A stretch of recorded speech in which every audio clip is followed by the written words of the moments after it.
Welcome back. With the debate for the 2023-2024 annual budget set to begin soon, Minister of Works and Utilities Alfred Sayers gave reporters a glimpse of what would be allocated for his mission. Well, yes, we have a number of recommendations we have put forward. You know, the government has given priority to the construction of a national parliament and also a cabinet office. So those national institutions will be given priority in this coming budget year. And we are working to diversify the source of power generation. The government, in partnership with the Inter-American Development Bank, has a loan to solarize some of the islands in the southern region, also in Abaco, in East Grand Bahama, and also some of the public buildings in New Providence.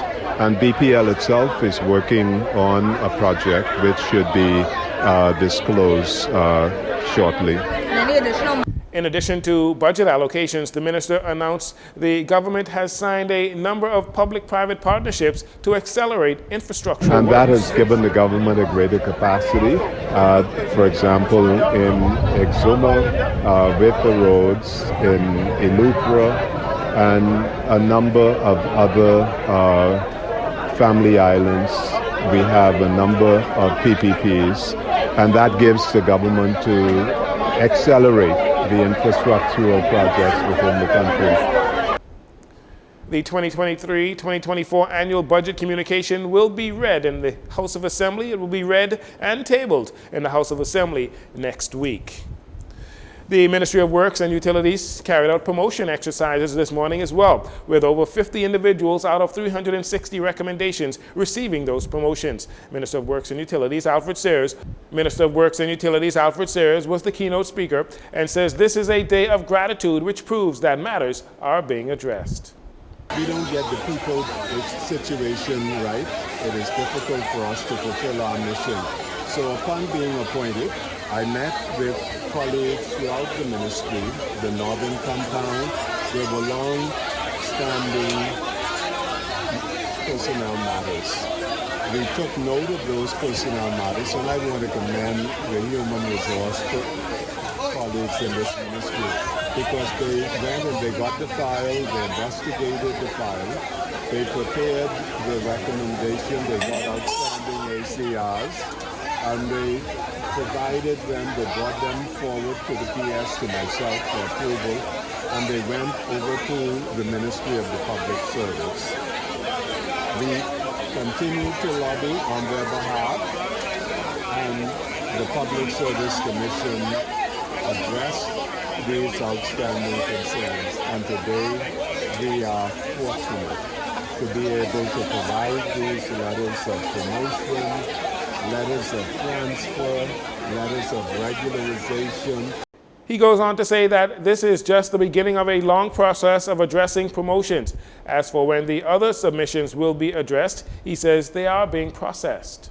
We also submitted recommendations on behalf of colleagues at Bahamas, also persons who have recently been transferred from environmental health. And we have gotten some transfers, and with respect to Bahamas, some promotions. We also have a number of other categories. We have, for example, our administrative colleagues. There is a service-wide exercise, and once that is completed, we will then address our administrative colleagues and our security colleagues. But the process is unfolding. It's an incredible boost to the morale of our colleagues, and I'm very grateful that our HR team and the PS and other colleagues worked so aggressively to this day. Bahamas Public Service Union President Kimsley Ferguson expressed his excitement and anticipates more promotion exercises in the future. We are indeed elated this morning. We want to congratulate all those who would have received their promotions, and we know that more promotions are forthcoming. We want to commend the team here at the Ministry of Works, the Human Resource team led by Mrs. Pratt Roll. We want to commend the Minister for a job well done in such a short space of time.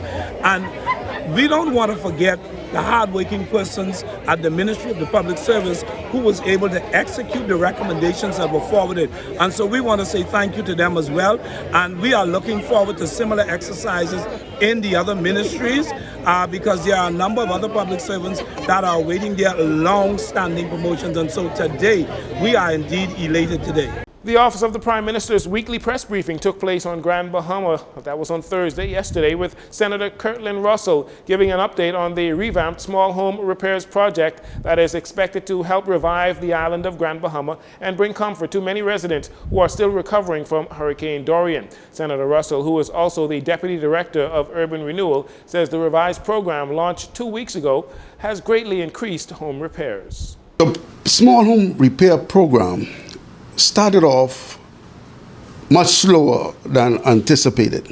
And so we went back to the board, to the drawing board with the minister, and we came up with a wonderful program that we launched as a pilot program last week.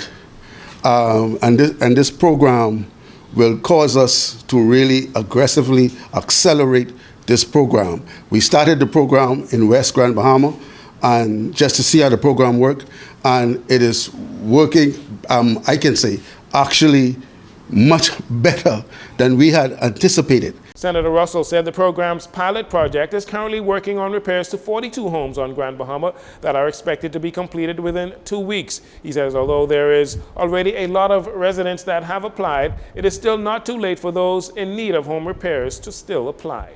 It is working, I can say, actually much better than we had anticipated. And so, yes, we have already assessed more than 500 homes on this island. Of course, we are also responsible for Bimini and Abaco, but since we're focusing on Grand Bahama today, we have assessed more complete assessment, more than 500 homes on this island, and there are much more that need to be assessed. Persons are still calling, and we welcome those individuals. The program will not cease. The Prime Minister and this government is committed 100% to a long-term program. We know that we are not going to be able to address all the concerns that are out there in a short period of time, and so the intent is to continue this program not just months, but year into year. And so that is what we intend to do. So we are encouraging all residents that need assistance to continue to coming to the office there on Queens Highway to make application.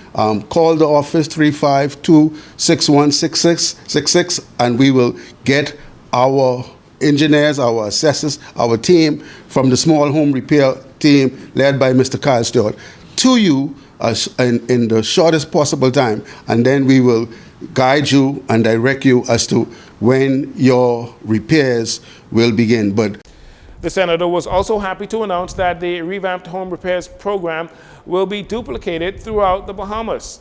They have repaired 67 homes on Grand Bahama, 27 homes on Bimini, with materials arriving on Moores Island, Abaco on Thursday, with work beginning immediately on 12 homes there, and repairs also to be done to homes on the mainland, Abaco. The program now is in an aggressive state. We are very pleased with it. This week we had Minister Raming and Chairman Stephen Dean who visited, and we were able to tour some of the projects in the West Grand Bahama, and they were very, very excited with what they saw.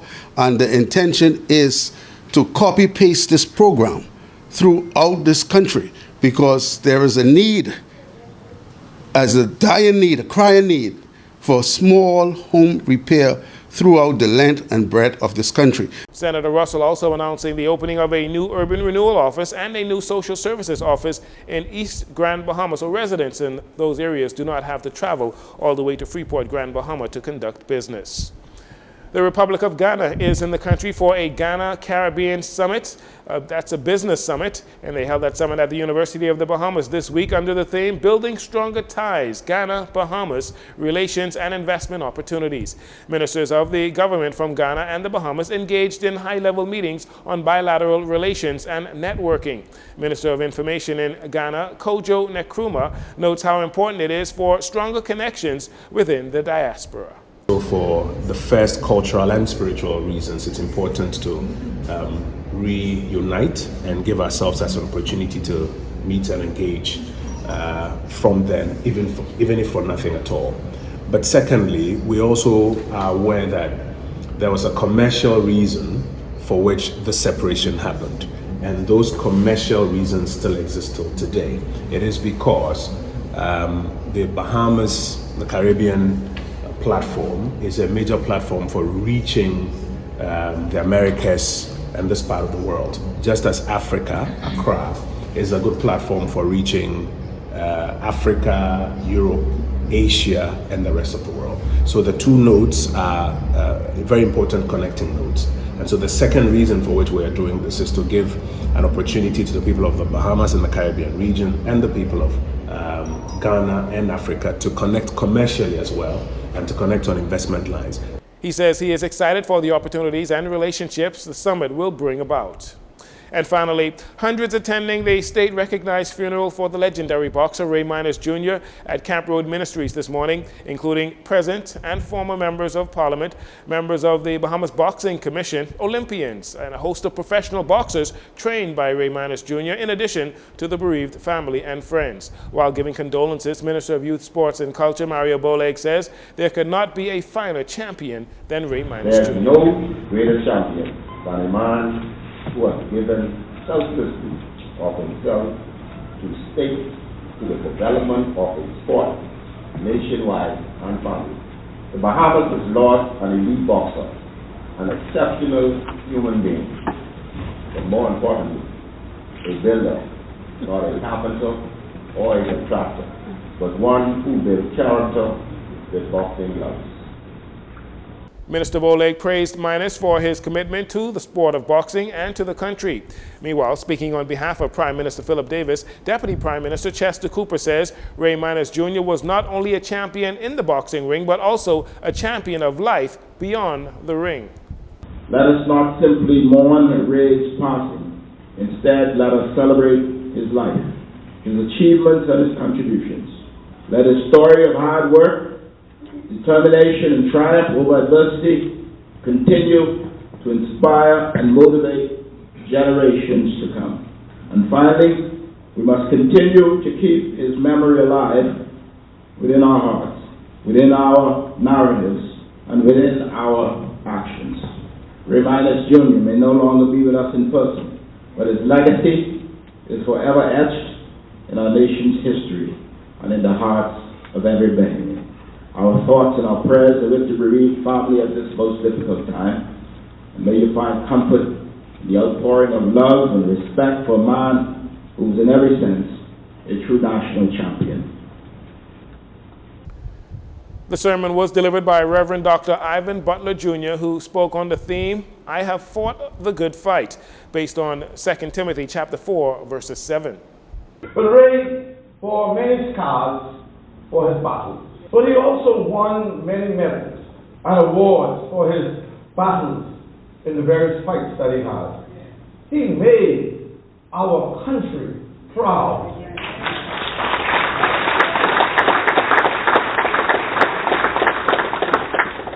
Ray could, after all his battles in the ring, he could confidently say, I have fought a good fight.